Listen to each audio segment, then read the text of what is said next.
अस्सलाम वालेकुम, welcome to education world. कैसे हैं आप लोग। आज की वीडियो में हम MTH 301 की फ़र्स्ट असाइनमेंट सॉल्व करेंगे, असाइनमेंट नंबर 1, जिसके टोटल मार्क्स 10 हैं और लास्ट डेट इसकी 13 दिसंबर है। फर्स्ट 10 लेक्चर्स में से आप ये असाइनमेंट बनाई गई है, तो पहले 10 लेक्चर्स आपने तैयार करके फिर ही इसको सॉल्व करना है। इंस्ट्रक्शंस बाकी भी आप लोग पढ़ लीजिएगा फॉर्मेट वगैरह के हिसाब से। 2 क्वेश्चन इसमें आपको दिए गए हैं। पहले क्वेश्चन के अंदर आपको 8 नंबर का क्वेश्चन है और उसके अंदर आपसे कहा गया है कि एक लिमिट के साथ फंक्शन गिवन है। आपने बताना है कि इस फंक्शन के अंदर अगर आप ये लिमिट पुट करते हैं तो ये एग्जिस्ट करती है लिमिट या नहीं करती, और उसको आपने 2 तरीके से टेस्ट करना है। 2 पाथ दिए गए हैं आपको, एक y=mx और दूसरा y=x²। अब आपको पता होना चाहिए कि लिमिट एग्जिस्ट कब करती है और कब एग्जिस्ट नहीं करती। अब यहाँ पे पाथ्स की बात हो रही है ना, 2 आपको दिए, एक स्ट्रेट लाइन के लॉन्ग और एक पैराबोलिक पाथ दिया हुआ है।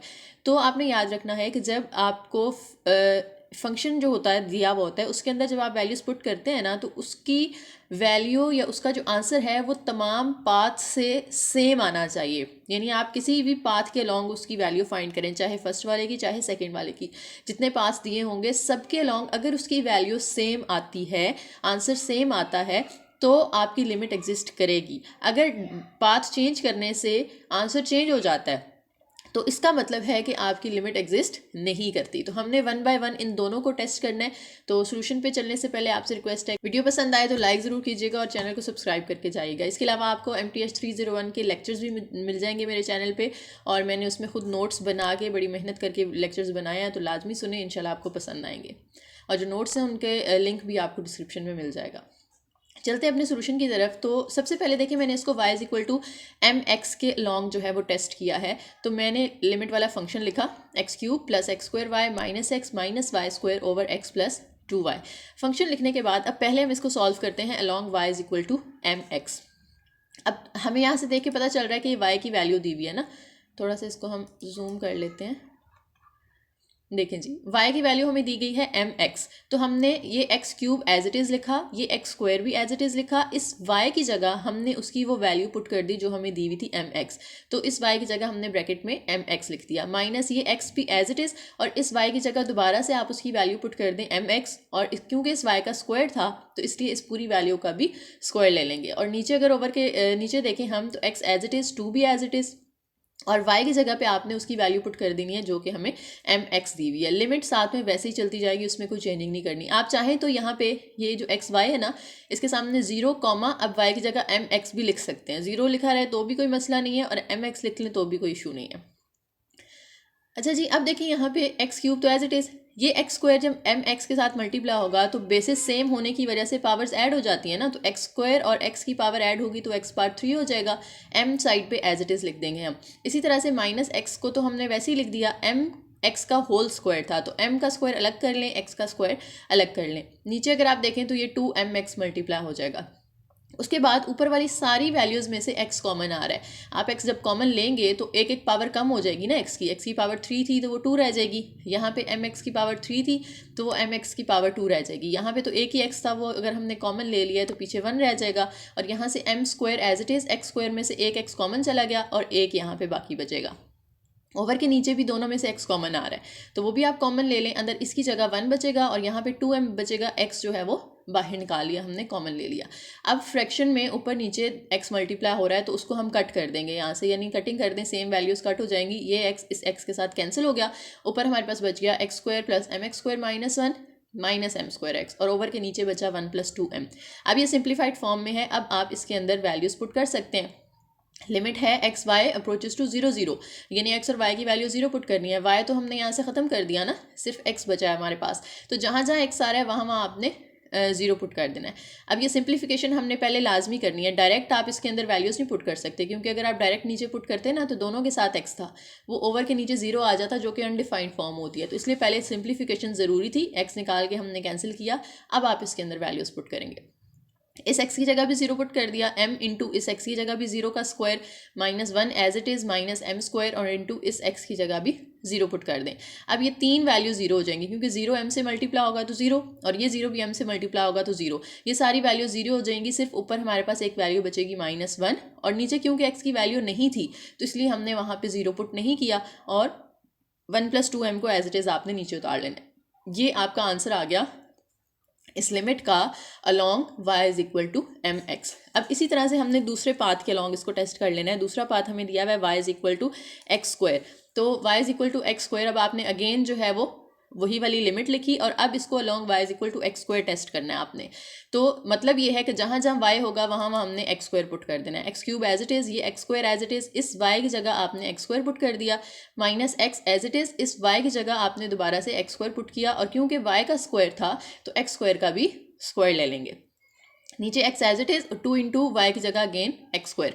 अब एक्स क्यूब वैसे ही रहेगा, एक्स स्क्वायर से मल्टीप्लाई होगा तो बेसिस सेम है, पावर्स ऐड हो जाएंगी, 2 + 2 4 हो जाएगा, minus x as it is, और यहाँ पे 2 2 जार, क्योंकि पावर्स मल्टीप्लाई हो रही है ना आपस में, तो 2 2 जार 4, तो x की पावर 4 आ गई। अब ये प्लस का x पावर 4 है और ये माइनस का x पावर 4 है, दोनों कट हो जाएंगे, तो ऊपर हमारे पास बचेगा x पावर 3 माइनस x। और नीचे अगर हम देखें तो इस y की जगह जो हमने एक्स स्क्वायर पुट किया था ये बन जाएगा x + 2x स्क्वायर, ठीक है, वो हमने नीचे लिख लिया। अब इसमें भी हम डायरेक्ट लिमिट नहीं पुट कर सकते, x की वैल्यू 0, अगर नीचे दो जगह पे यहाँ 0 आ जाएगा तो ओवर के नीचे तो 0 नहीं आना चाहिए ना, इसलिए हम क्या करते हैं, x कॉमन आ रहा है तो हम कॉमन लेके उसकी कटिंग कर देते हैं ताकि हमारे लिए आंसर निकालना आसान हो जाए। तो एक्स क्यूब माइनस एक्स, दोनों में x आ रहा है तो हमने x कॉमन ले लिया, अंदर बचेगा x की पावर 2 माइनस ये x एक कॉमन चला गया तो पीछे तो कुछ भी नहीं बचा, तो यहाँ पे हम 1 लिख देंगे, और नीचे भी दोनों में से x कॉमन ले लें तो इस x की जगह 1 आ जाएगा, यहाँ पे 2x स्क्वायर था यानी 2x थे तो एक कॉमन चला गया, अंदर x की पावर 1 बचेगी। अब ये x भी ऊपर नीचे कट हो जाएगा तो हमारे पास बचता है x square minus 1 over 1 + 2x। अब इसके अंदर आप लिमिट पुट कर सकते हैं क्योंकि अब ये सिंप्लीफाइड फॉर्म में है। इस x की जगह 0 पुट किया तो 0 का स्क्वायर माइनस 1, ये वाला एज इट इज़, नीचे 1 + 2x है तो 2 इंटू इस x की जगह भी आपने 0 पुट कर दिया, 0 का स्क्वायर तो 0 होता है और 0 में से जब आप 1 माइनस करेंगे तो वो -1 ही रहेगा, और नीचे 1 + 2 इंटू 0, 2 0s are 0, तो 1 + 0 1 होता है, तो -1/1, उसको आप सिर्फ -1 भी लिख सकते हैं। तो ये आ गया आपका answer along y is equal to x square. तो क्या दोनों का आंसर सेम आया? -1/1 + 2m है, इसका -1 है, ये सेम नहीं आया क्योंकि ये भी हम रीज़न बता सकते हैं कि देखें इसमें m आ रहा है ना, स्लोप जिसे हम कहते हैं m, तो m की वैल्यू चेंज होने से ये इसका लिमिट का आंसर भी चेंज हो जाएगा। तो हमने रीज़न ये लिखनी है कि फर्स्ट केस के अंदर, जो फर्स्ट केस हमारा था y is equal to mx, उसके अंदर value of limit depends upon the value of m, क्योंकि फॉर्मूले में m आ रहा है, ये देखें जो हमारा आंसर आया है उसके अंदर m आ रहा है, तो इसका मतलब है कि लिमिट m की वैल्यू पे डिपेंड कर रही है, m चेंज होगा लिमिट चेंज हो जाएगी, m की वैल्यू हम चेंज करके अगर पुट करते हैं इसके अंदर तो लिमिट का आंसर डिफरेंट आएगा, तो इसलिए वो लिमिट पे डिपेंड कर रही है, m पे डिपेंड कर रही है, वो जो लिमिट है वो m पे डिपेंड कर रही है। तो हम कहेंगे कि value of limit is not same along different paths, so limit does not exist, क्योंकि इस पे तो आंसर उसका हमें पता है -1 ही रहेगा, वो कभी भी चेंज नहीं हो सकता, लेकिन इसमें आंसर उसका चेंज होता रहेगा, जैसे जैसे m की वैल्यू चेंज करेंगे आंसर चेंज होता जाएगा। तो दोनों पाथ्स पे आंसर सेम तो नहीं हुआ ना, दोनों पाथ पे आंसर डिफरेंट आ रहा है, तो अगर दोनों डिफरेंट पाथ्स पे डिफरेंट लिमिट का आंसर हो तो लिमिट एग्जिस्ट नहीं करती, ठीक है, ये रीज़न एंड पे लाजमी देनी है आपने। उसके बाद क्वेश्चन नंबर 2 है, ये तो बहुत आसान सा है, 2 नंबर का है, यानी इसमें कुछ भी नहीं करना, आपने सिर्फ चेन रूल लिखना है। फंक्शन दिया हुआ है आपको f is equal to g x y z, यानी एक फंक्शन है जिसके अंदर 3 वेरिएबल्स हैं x y z। अब x जो है वो फंक्शन ऑफ t है, y भी फंक्शन ऑफ t है और z भी फंक्शन ऑफ t है। आपने चेन रूल लगा के इनका जो है वो डेरिवेटिव निकालना है f का विद रिस्पेक्ट टू t, यानी df/dt। इसके लिए मैं आपको लेके चलती हूँ लेक्चर नंबर 9, ये मेरे लेक्चर मौजूद हैं यूट्यूब पे, आप सुनना चाहें तो सुन सकते हैं। तो उसके अंदर जो लेक्चर नंबर 9 है उसमें पहला आपका टॉपिक है जिसके अंदर एक फंक्शन दिया हुआ था w, और वो इक्वल था f(x,y,z), ठीक है, और x जो है वो फंक्शन ऑफ t था, y भी फंक्शन ऑफ t था और z भी फंक्शन ऑफ t था। तो आपने डेरिवेटिव निकालना था w का विद रिस्पेक्ट टू t, तो हमने लिखा dw/dt इक्वल्स, अब तीनों के लिए अलग अलग, पहले जो w है ना यहाँ पे उसका आपने डेरिवेटिव लेना है partial derivative with respect to x। Partial derivative क्या होता है? पार्शियल डेरिवेटिव ये होता है कि अगर एक से ज़्यादा वेरिएबल्स हैं, जैसे यहाँ पे 3 वेरिएबल्स हैं ना, आप सिर्फ x के अलॉन्ग उसका डेरिवेटिव ले रहे हैं, तो आप उसके एक पार्ट को सिर्फ कंसिडर कर रहे हैं ना, तो ये होता है पार्शियल डेरिवेटिव कि आप सिर्फ x के अलॉन्ग ले रहे हैं। तो पार्शियल डेरिवेटिव का ये सिंबल होता है, जिस तरह से आप 2 अक्सर लिखते हैं ना, वो सिंबल होता है, आपको मैथ टाइप में भी इजीली मिल जाएगा, आप वहाँ से ले सकते हैं। तो ये होगा partial derivative of w with respect to x, ये हमने लिखा partial derivative of w with respect to x। फिर डॉट लगा के अब x का आपने डेरिवेटिव लेना है विद रिस्पेक्ट टू t, क्योंकि x जो है वो t का फंक्शन है, तो वो आ जाता है dx/dt। फिर प्लस लगा के आपने अब पार्शियल डेरिवेटिव ऑफ w लेना है विद रिस्पेक्ट टू y, ठीक है, और फिर डॉट लगा के y का डेरिवेटिव लेना है विद रिस्पेक्ट टू t।